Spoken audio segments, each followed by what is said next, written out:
Hello, thank you for joining me today. I am going to make a meal for a single person. And to start out with, the first thing you have to do is look in your fridge and determine the items that you have. What I'm using is some kielbasa sausage, which I got in a regular packet, and I cut about into thirds, and I use it up by the thirds.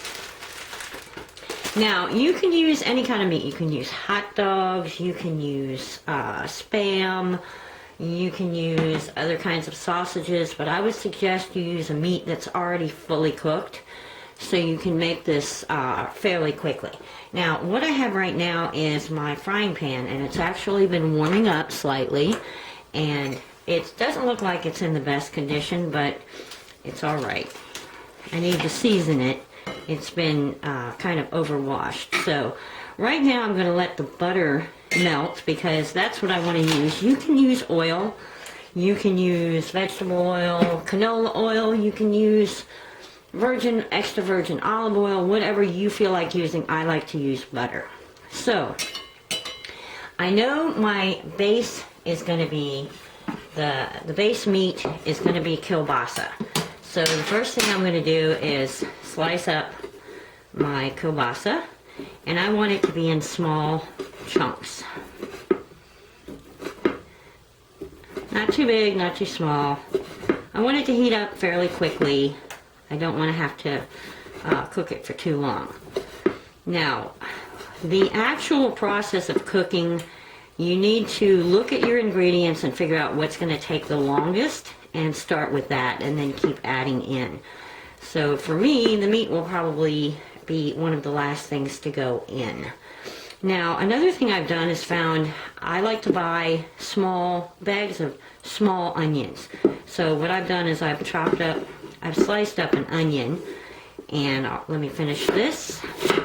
Just a real easy thin slice, which I will break these apart and fry them. Now, as far as vegetables, I want to use some vegetables as a stir fry. Sorry about that. And in my fridge I had some cauliflower. So what I did was I took it out. It was frozen. I took it out and I rinsed it, and I got it kind of warmed up, and I sliced it into smaller pieces. This will take the longest time of all my ingredients, so I'm going to go ahead and throw this in and let it start frying. And now that my pan is slightly heated, I can turn up my heat a little bit. I like to cook in iron skillets, and I'm fortunate enough to have some small iron skillets, but I am going to be getting some small stainless steel frying pans, so I will be doing some comparison frying. But for the purpose of this, we're using an iron skillet. Now, I also wanted to have some green beans, and I'm using a can of French cut green beans.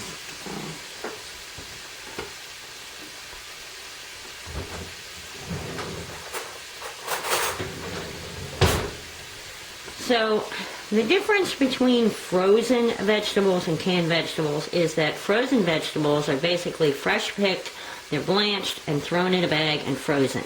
They're hardly cooked at all. Canned vegetables, they have been cooked, and they are tender, and they're generally just warm up and eat. And that's why I actually like to use canned vegetables more in my stir fry than frozen. I have gotten a bag of French cut green beans and tried to cook them, frozen French cut green beans, and it takes forever, and they come out super woody. The nice thing about the canned version is you can heat them real fast, but I like to take these, drain them, throw in some onions and some vinegar and oil, and make a salad out of them. They're really good that way. So this can will not go to waste. I will put this in my fridge and save it for later.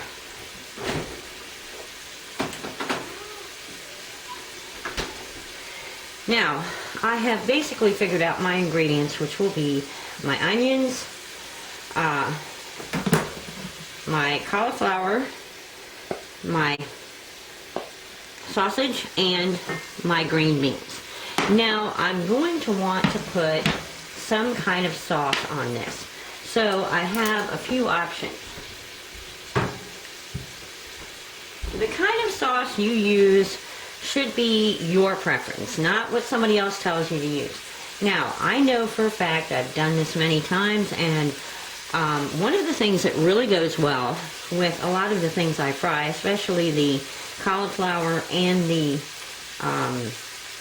kielbasa with onions, is classic Alfredo. Doesn't matter what type. I have some of that, but I'm not going to use that. Another option is some gravy. You can use chicken, beef, whatever gravy. I like these little jars because you can pour out a couple tablespoons and then close the lid and put it back in the fridge, and it saves, and you can use it, you can save it for about a week or two. But I'm not going to use my gravy or my Alfredo sauce because I have this in my fridge. Broccoli cheddar soup, which I had gotten from the deli, and I've already eaten half the thing. I can't finish all of it right away, but what I'm going to do is take a few spoonfuls of this, and I will have a cheesy broccoli, cheddar cheesy broccoli sauce to go on this whole dish. And I think that's going to taste really good.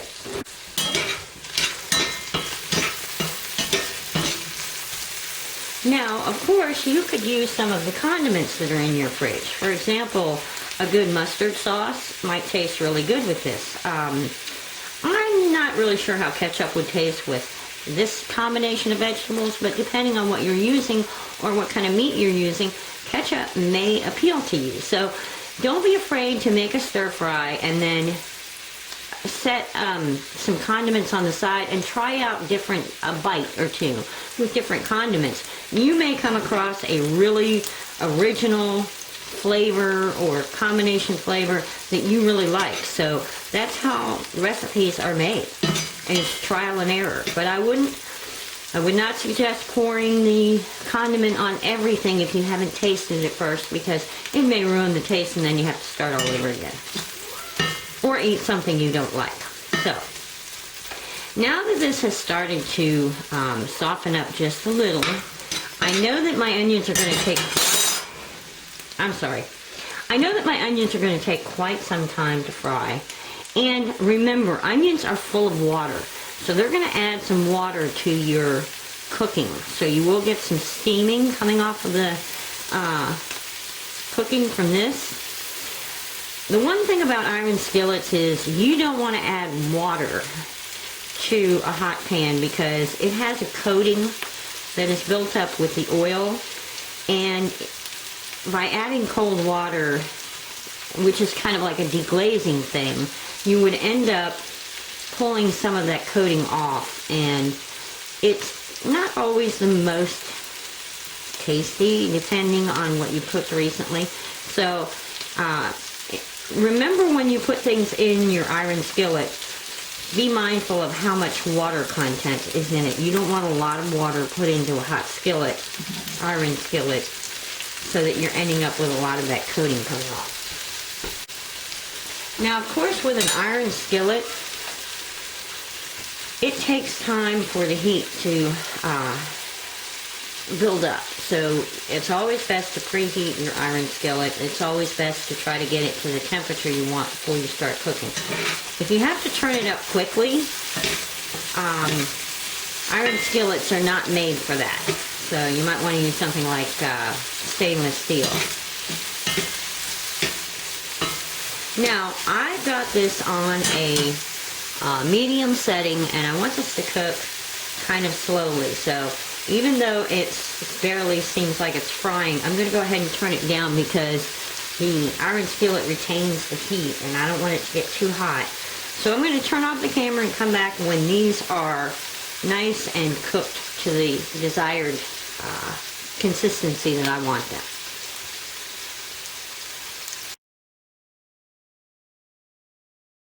Welcome back. While you were gone, I kind of cheated. I put a little bit of vegetable oil in the pan because the butter just kept kind of like melting, it kept infusing into the food. So I needed some extra oil. But when I got everything where I wanted it, I went ahead and poured off the extra vegetable oil. And now I'm adding a little bit of butter just for flavor, because I like that buttery flavor. Now that I've got the cauliflower and the onions cooked the way I want, these are all cooked, the meat's cooked, so I'm just going to toss the rest in. And because it's got a little bit of juice, it's going to sizzle. And then we're going to throw in our meat. Nice thing about cooking for one is if you use your hands, nobody cares. You're the one eating. So we're just going to let this kind of warm up. I'm not even really worried about frying it too much. But right now we're going to give this a minute to warm up. I don't want to turn the heat up too much because then it will get too hot. Now if you like your sausage fried really well, you could like fry it at the very beginning and throw it on the side in a bowl and then throw it back in at the end of the cooking. A lot of times when I do a stir fry, I will stir fry each ingredient separately and put it into a bowl on the side. And then when I'm ready to finish everything up, I'll just throw it all in at once. And that kind of keeps the flavors from melding together. And so when you're eating, you kind of get a burst of different flavors with each bite. That's just something I like to do, but this particular time I'm letting everything mix the flavors together. Because I'm going to put a sauce on this, and I know it's going to just mix all together and taste really good. So we're going to give this another, it's got a little more to go, and then we will bring in our sauce, which is the cheesy broccoli soup.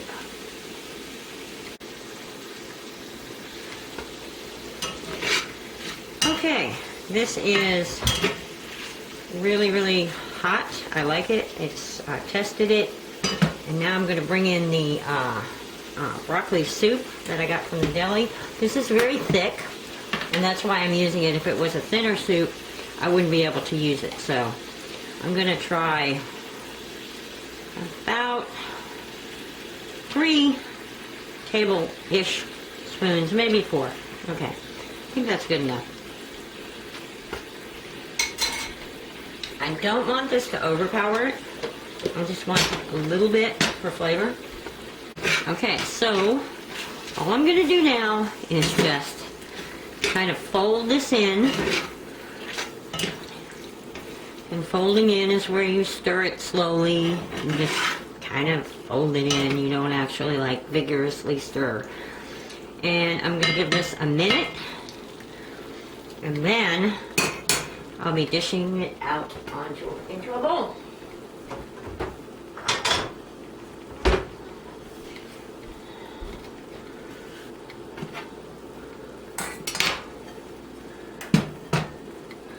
Alright, I'm going to give this one more turn over to make sure the sauce is warmed up.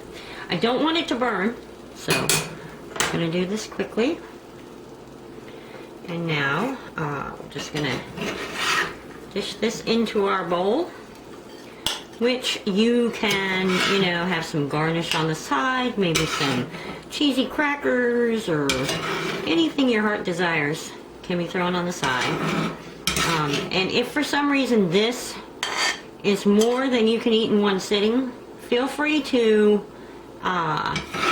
eat part of it and save some for later. So maybe a afternoon snack, midnight snack, whatever. And there we go. So now we have